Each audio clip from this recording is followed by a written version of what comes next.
Hello and welcome to the Pod in the North. My name is Ari and here with me are Tonya and Elizabeth. This is a Game of Thrones podcast where we talk about our favorite topics in Game of Thrones and we hope you enjoy. We got this thing handled. You got the perfect base for radio. Illegal downloading? I don't know what that is at all. It just felt like the devil was coming out of my ears. I still don't know what the hell happened. And now everybody goes silent. I was thinking we'd start out with talking about how we first got into the books and or show. So I think I was like 15 when I got into the books, against my parents' wishes, because they were watching the show, and they were like, you can't watch the show. Secretly, I watched the show, though, because telling a child that they can't do something totally makes them do that thing. Naughty, naughty. Yeah, so basically I started reading the books because they didn't have a problem with me reading the books because they thought that it was less explicit. It's less explicit in some parts, but like more explicit in others, whatever. And then I was secretly watching the show at the same time, so that was my introduction. Nice. I actually got into the show pretty late. I think it was like season 5 that I started watching it, and it was actually because of Tumblr. Yeah? Yeah, I kept seeing the GIFs for Game of Thrones like everywhere. And no matter what I was like blogging about, that was like all everyone else blogged about. And so I was like, fuck this, man. I need to know what's going on because I'm seeing everything on Tumblr. And my sister Allison had just started, or I guess just finished watching it, and she had them all on USB because she's an illegal downloader. Illegal downloading? I don't know what that is at all.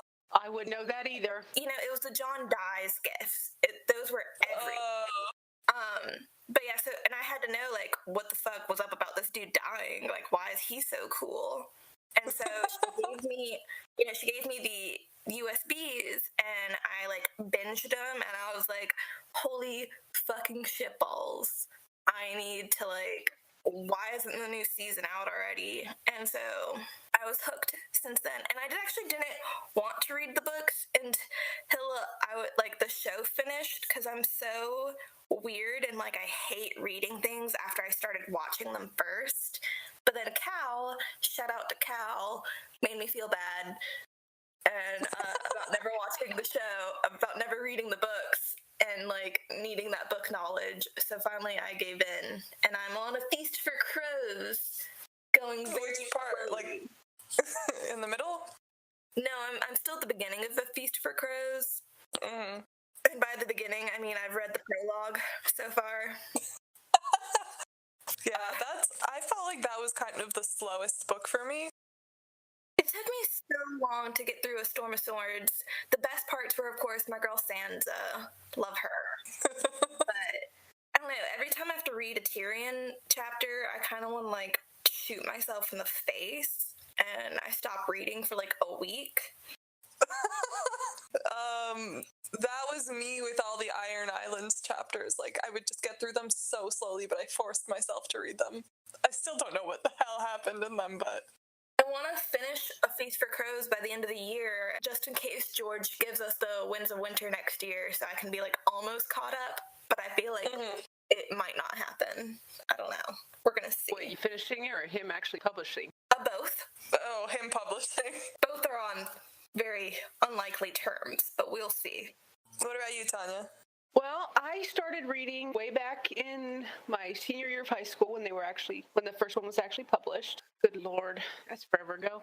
I can't imagine the wait that you had just waiting for all the books to come out. Honestly, I was kind of like meh about him because I was convinced he was going to have Arya be like this big, huge part. And at the time I started reading them, I had just glutted myself on the popular young adult horror of the time, which was like Christopher Pike and Carol B. Cooney and R.L. Stine, and all their main female protagonists were all these, quote unquote, not like the other girls and outsiders. And Arya just struck me as that, and I was tired of it. And then to have her set against Sansa, who was like the antagonist in those books, the popular pretty girl cheerleader who always ended up being stupid, vain, shallow, and evil half the time, I had had enough of it. But I forced myself to finish reading the book, and I actually enjoyed it. I just never really got excited about them. And when the show came out, at first I didn't want to watch it. My husband started watching it, so I'd like catch bits and pieces of it here and there. But then a bunch of my friends were watching it on Tumblr, and they were all talking about it. Yeah, and the gifs and all of that. So I'm like, well, I gotta freaking watch this. Because, you don't want to miss out. So yeah, I ended up watching it because of that. And your life has never been the same. No, it hasn't. Me and Tonya are Tumblr Game of Thrones people, is what I'm hearing. Yeah, that's pretty much it. Yep. I'm telling you though. I actually didn't get into Tumblr until about 4 years ago, and I started reading the books about 6 years ago. And I actually I wasn't even a part of the Game of Thrones fandom when I joined Tumblr. I was a part of the Arrow fandom because that's what I was into. I was part of that for a while. Yeah, and then it got weird, but weirdly enough, I really didn't have a fandom Tumblr until Game of Thrones. I just had as I'm now realizing, like looking up when Tumblr started and when all of you guys got on Tumblr, I just had a Tumblr since it existed. And I just would reblog, like, no, seriously, I think I got my Tumblr 2008 or 2009, and it, like, launched 2008. So, I am old lady Tumblr. Yeah, I got mine in 2011, and I just showed up because I heard you can find good pictures of like behind the scenes stuff from back when Buffy was big. No, I do so much Buffy. I just got it because I was like an angsty emo kid, and all my angsty emo friends had one too. And I was like, well, I kept seeing memes screenshotted from Tumblr, and I was like, hey, let me check this thing out. So that's how I got a Tumblr. But initially, like, I was just a multi-fandom blog and, like, a huge mess of everything. And I followed, like, 3 people who talked about Game of Thrones. And then I got more invested in Game of Thrones around the time that the Mountain and the Viper fight happened. And that's when I became a mostly Game of Thrones blogger. So that was, like, really my entry into fandom of Game of Thrones. So you said your parents watch Game of Thrones, Ari, and then your husband watches Tonya? That's so fun. Like, I don't know. My mom watches like all the crazy like shows online. Like she's super into Breaking Bad. She's super into Sons of Anarchy. But she like draws a line at Game of Thrones and is so personally offended that me and my sisters watch it. And it's so like, funny to me. I'm like, Mom, like there's nothing worse than what happens on Sons of Anarchy. But I guess there's way more titties. So. You can't have that. But yeah, I watched it. You know, my sister started watching it, and it's just kind of funny because the one that got me into it is like the world's biggest Targ stan. And she super loves the Targs, and me and her get into heated we can't talk about Game of Thrones with each other because we have very different opinions and we get very heated and nasty. And versus my other sister, the one who I live with, I got her into Game of Thrones, which she actually was very mad at me about because I didn't tell her how long the wait was between season 7 and season 8. To be fair, when you got her into it, we didn't know how long the wait was going to be. How long it was truly going to be? Yeah, we didn't. But she was real mad when she was just like, oh, well, when does the new season come out? And I'm like, oh, I don't know. Probably 2019. And she was like, what? Yeah, do we even have a release date? Like April sometime, I think? I think the rumor is April, but nothing. But I feel like we should know by now. One would think that they would tell us by now, but, you know, they did the whole ice block thing last year. Who knows what the fuck they're going to do this year? They're going to just set things on fire. Eventually, you should see the date in the smoke.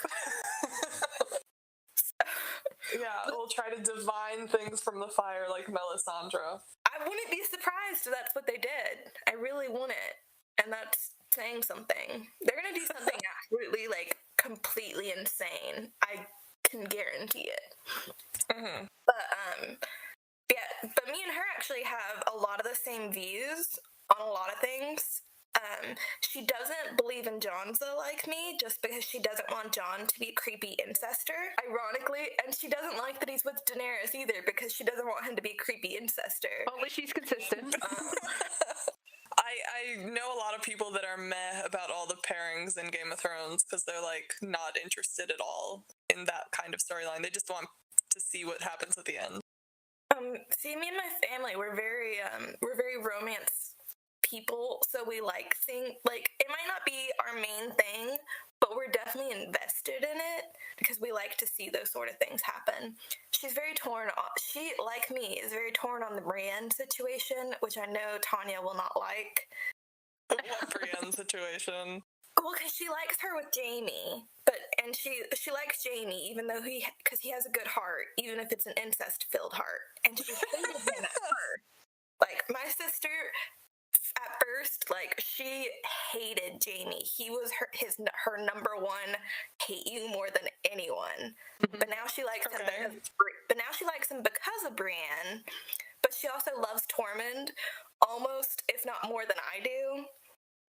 And she loves Brienne and Tormund, and she wants to have big giant babies. So I'll just keep my mouth shut.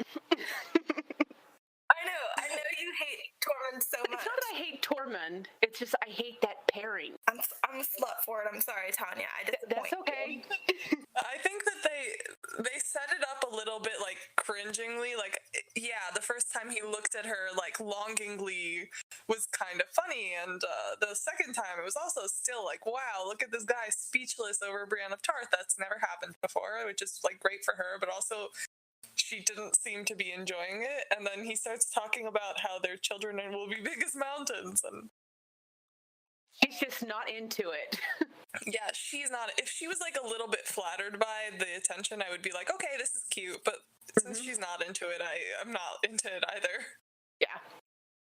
I respect y'all's opinions, but I'm still into it, you know. Yeah. I respect your opinion. You respect a lot of mine. We got a great thing going on here. Me and my sister will just keep our love of Bremen to ourselves. She really does love him so much that it's so funny. Like, I got, my first Game of Thrones pop, and she's just like, well, why didn't you get our guy? And I'm like, our guy? I was like, you mean like John? She's like, no. Who cares about him? Our big ginger giant. I'm like, oh yeah. Tormund. He is more important than John in every way. I acknowledge this. Tormund is the song of ice and fire. Oh, good lord. It's like that person that thinks that Sandor Clegane is Azor Ahai. I do not understand Sandor fans. Is your family super into shipping, or like what are your families like? No, my family doesn't care about that stuff. My sister actually is like a bigger Game of Thrones nerd than I am. She's not into she's on Tumblr, but she's not into like the fandom thing. She doesn't engage with any fandom people. She just reads like a lot of meta, and she also has a lot of opinions, and she read all the books, and she hates the show even more than I do, which is really funny. But so she actually does not ship anything, except she really likes the dynamic between Jaime and Cersei, but she doesn't ship it because she's like more into the books as a story than like, oh, this is who I want to end up together, which like I understand, but every time I bring up something that is along the lines of shipping, she's just like, but that's not the point of the story. And I'm like, that is fair. It is fair. Well, the thing is, with a lot of the ships, a lot of them have to do with the story. Like, a lot of the people who ship Johnza, for a lot of them, it's all about the politics and where it leads the family. Not all of them, obviously, but... Yeah. That's why I'm like so half and half with it. Like, I love the ships because I'm a slut for shipping, and I just like romance and everything. And that's, and I like so many totally like complete crack pairings. Like, I am all the way here for Ari's iconic ship, Ned C. I'm here for it. Thank you. I appreciate the support. But I'm also like, there's also like sometimes when I see like people in our fandom and people in like who are antis, and I'm just like, I do get frustrated sometimes with them because I'm like, John's dick is not the center of the storyline. There's more to do with everything than who he ends up with. Yeah. So I'm kind of like, I'm stuck in the middle of both worlds where I'm like, I just want to ship talk all about the shipping and the romance and all that sort of stuff. And then other parts where I'm like, I want to figure out other parts of the story of what's happening.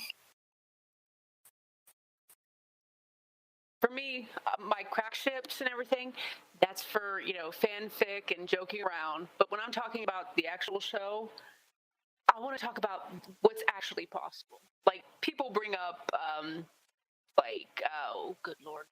Example, Sansa and Bronn. I'm like, but that's not something that's possible in the show. I mean, yeah, I'll read crack fic for it. But, like, if we're talking about the possibilities of the show, I like to stick to what's actually possible. But some people like to mix I totally get that, and I'm the same way too, where it's just like, it depends on where the conversation is. Like, is it about canon possibilities, or is it about things that I find hot and like to read on AO3? So, and those are two very different groups that I subscribe to.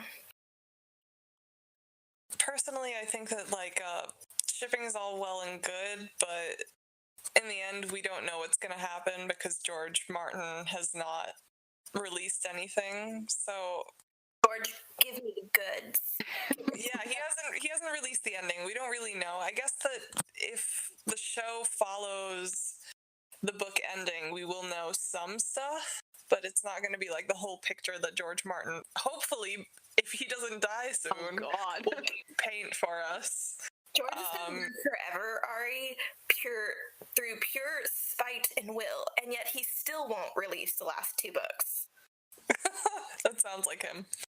You let it come as it will. You basically just have to wait for the ending to come, and then you'll be able to see. And I think that, fighting over ships is pointless, so you might as well just, enjoy all of them. That's my feeling, at least. Has Ari and her ship slut them feels? Yes, I am. That's what you're in my really terrible, awful Photoshop that you guys, canceled me for, of the ship orgy. That's you. But is your husband a super fan, Tonya, or are you way more hardcore than he is? Oh, I'm way more hardcore than he is. He's just a casual fan. There are some shows where he'll rewatch episodes again and again and get clues, but he doesn't do that with Game of Thrones. He's just kind of vaguely whatever. I can't relate to that at all. Oh, but he likes to tease me too when I talk about possibilities and stuff. I was talking about the possibility of Sansa being queen, and he's just laughing. He's like, yeah, but she's a gender and they have no soul, so I can't have her as queen. It's just he just does it because, he's just saying, you're getting too serious about it, relax. And I'm okay, whatever. So I can't really talk to him about that stuff.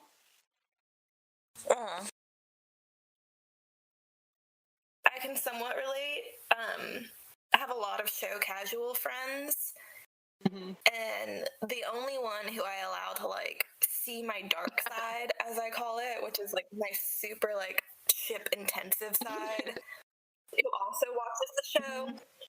He'll send me so many teasing texts all the time, but it's funny because he will at least acknowledge that Sansa's the best in every way. It might just because he finds redheads hot, but he'll accept that for me, and I appreciate that about him because he's just he'll send me so many joke texts, especially during the seasons. My phone will just blow up with memes from him. And I'm we're gonna see who's correct here, Garrett. We're gonna see. And it's gonna be me. So. Yes, we will see.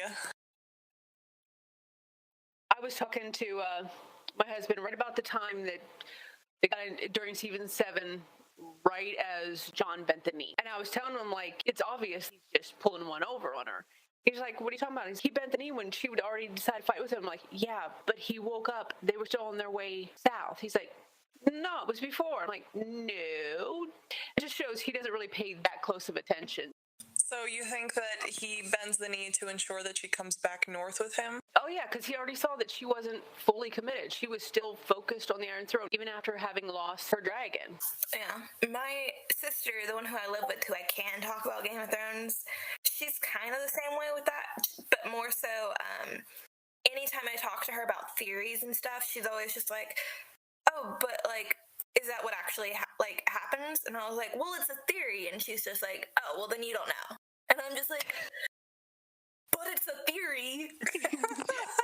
Well, my husband started trusting me more because, what is it? It was that whole Winterfell storyline where, the whole Arya and Sansa, are they or aren't they going to kill each other? And I was telling him the whole time, like, they're pulling one over on Littlefinger. I'm like, it's not great story writing, but that's the only reasonable excuse. He's like, no, I think they're really fighting. And at the end, when it turned out that they were pulling one over on Littlefinger, he's like, okay, so you're right. Like, well, because you don't pay attention and you don't know the characters. Oh, Tonya, I did the same thing with my one friend Garrett. He told me, like, at the beginning, he was just like, yeah, no, Elizabeth, Sansa's not being a good person. She's too much like Littlefinger. She, like, is Littlefinger 2.0, blah, blah, blah. She's really mad at her sister. And I'm like, nah, that ain't my girl, yo. That ain't my girl. Yeah. And I was like, she's pulling one over with Arya, I guarantee it. As soon as the season finale happened, I blew that boy's phone. I was just like, oh, what did I say again, Garrett? What did I say? And he was like, shut up. I was like, oh, excuse me, I need you to say that someone was correct. He's like, you were right. I'm like, I know I was. Game of Thrones hasn't exactly been consistent with character. Yeah. Like, they'll just throw character and characterization all over the place, especially post season 5. What are you talking about, Ari? The show is so good at writing characterization. Yeah, they're so accurate. The characters are so consistent always. But forms ever. I think post season 5, the characters just do what the plot needs them to do, and there's no motivation, or they'll give them like a flimsy motivation. And I think that when it comes to characterization, a lot of people don't understand, like, Sansa and Arya anymore, because they think that Arya is just like this killing machine with no feelings who, like, just gets the job done because she's awesome and whatever. And, like, Arya has never been a feelingless drone who just kills people to look good, And Sansa has never been, like, a power-hungry little girl. They both have been extremely complex, realistic characters, and recently the show has taken that all away, which I think is why there's so much debate of, like, oh, were they actually going to betray each other? Because people just don't understand their characters anymore, because the showrunners don't understand their characters. Yeah, that's true, and they were too focused on the twist that they forgot that, with a twist you have to set it up, or it's just ridiculous. They pulled a Frozen type thing, where it's like, it's so focused on making the twist like, oh my gosh, they were bad all along, but they forgot, like, nothing leads up to it, and so then it's just a bad twist, because upon rewatches, it's still just bad twisting. I don't know. Yeah, like, some stuff in earlier seasons had, like, these little seeds planted way earlier on. So, for example, Olenna Tyrell asking Sansa about Joffrey's character, and then, like, looking shady, and also having, like, these shady conversations with Varys and Littlefinger, and then it leading up to her being a part of Joffrey's assassination. Those are seeds that were planted seasons before he actually died, and you could see the roots in the final action being already, like, planted earlier before. And after season 5, that really stops happening. There are no more seeds planted. There are no more, like, there's no more foreshadowing. It's just like, wow, look at this person out of the blue doing this plot necessary thing. Enjoy. And it just gets so frustrating because half the fun of Game of Thrones is trying to piece together those foreshadowings. So when they just do things to do them and have nothing leading up to it, it's so like... Yeah. And that was like really, that was one of the things that I just hated about season 7. It's because all these things felt like they were just random toss-ups in the air.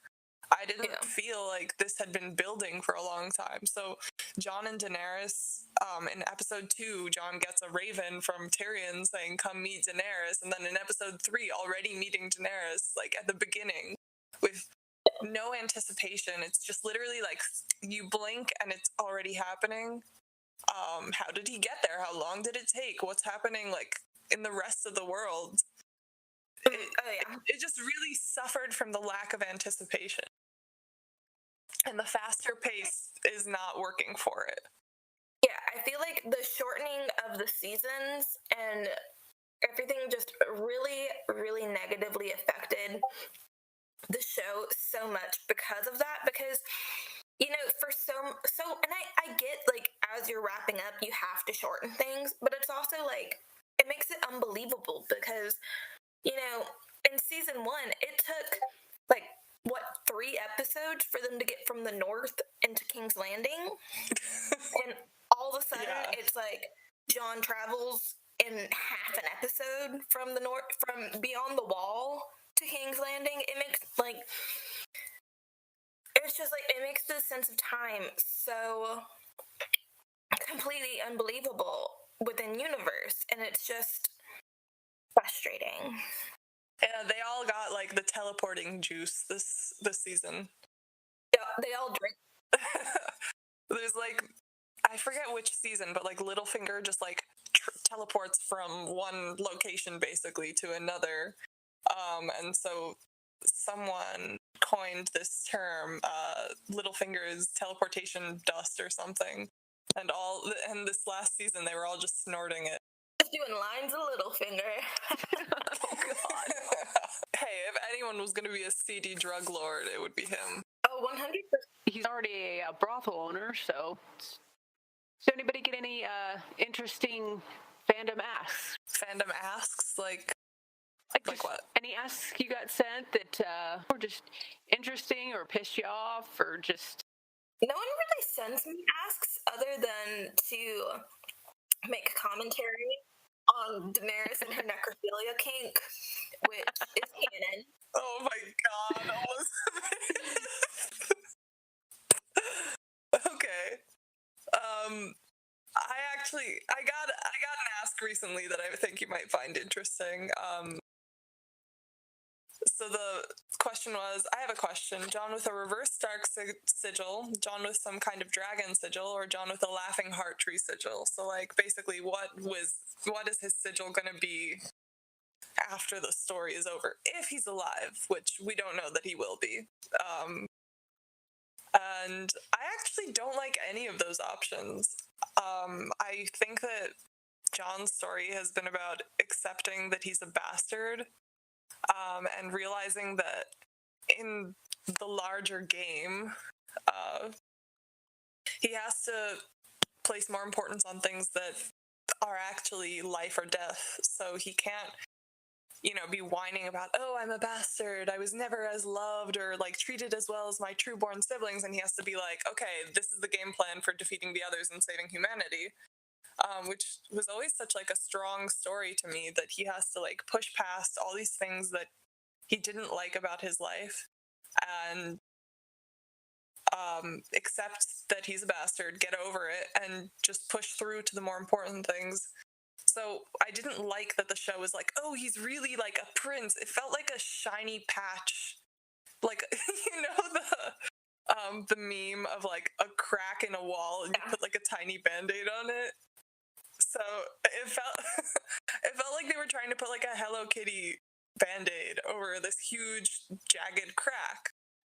Like oh, he was a trueborn prince. He's the heir to the 7 kingdoms. Yay! And it takes away like so much. It feels like an easy fix to the character dilemma that he had, which was accepting that he's a bastard. So I actually really want him to stay a bastard.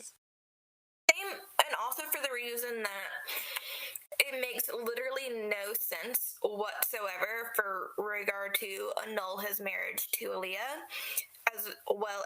And so the only way I can see him marrying Lyanna is if he did the whole polygamy thing. And even then, I think that's kind of stupid. Okay. That was also outlawed by the 7 I think he did marry her. I actually got asked about something like this recently. I said one reason is because, that Rhaegar's ego, the Targaryen ego, wouldn't count a bastard son as one of the 3 heads of the dragon. So, and also because there were Kingsguards at the base of the Tower of Joy still guarding it, even though they knew both Aerys and Rhaegar dead. And I don't think they would do that for, a bastard boy who, wouldn't have a chance to be king, really. Okay. I can see it, but I still say if he did marry her, it was polygamy. He wouldn't annul his marriage to Aaliyah. That makes no sense. That makes 0 sense because the only way that you would be able to annul your marriage is A, if there was infidelity on the woman's part, which I don't think there was ever. Arthur / Aaliyah. Woo. Yeah. And 2, if no male heirs resulted of the union.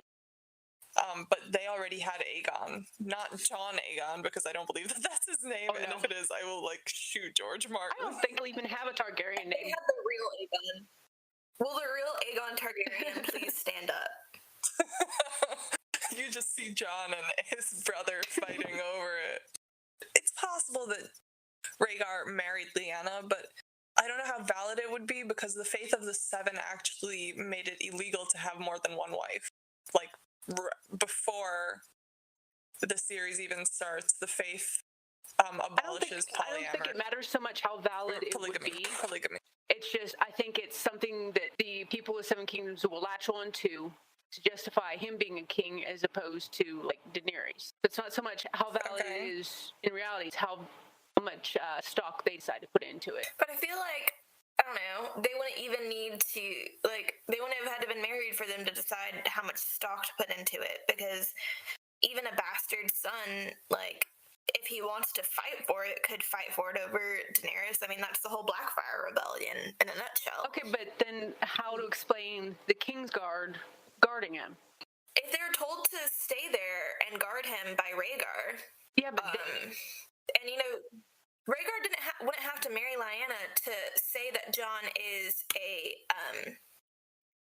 trueborn son. He can just say, his decree making him trueborn can make him trueborn. He doesn't have to marry Lyanna to do that. He can legitimize him, and he doesn't have to be married. I mean, actually, historically, if you look at the Henry VIII situation, he couldn't legitimize his children with Anne Boleyn until he illegitimized his child with Catherine of Aragon. Yeah. So again, I don't know. It's just a clusterfuck, basically. I'm just stuck on the fact that the Kingsguard were there. They knew that both Aerys and Rhaegar were dead.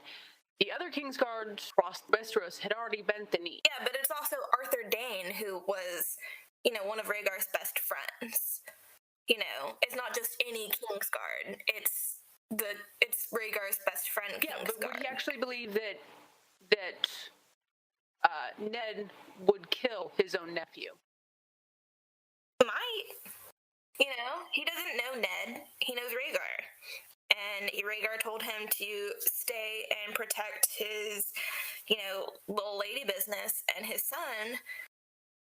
So I can see him, doing that. I guess we'll find out if the books come out. Yeah. Hopefully. One day. Please, JoJo. It's the only thing I've ever wanted. Thank Thank you for listening, and I hope you enjoyed this episode. Please join us next time when we cover a few of the book-to-show changes, as well as characters we may not be all that fond of.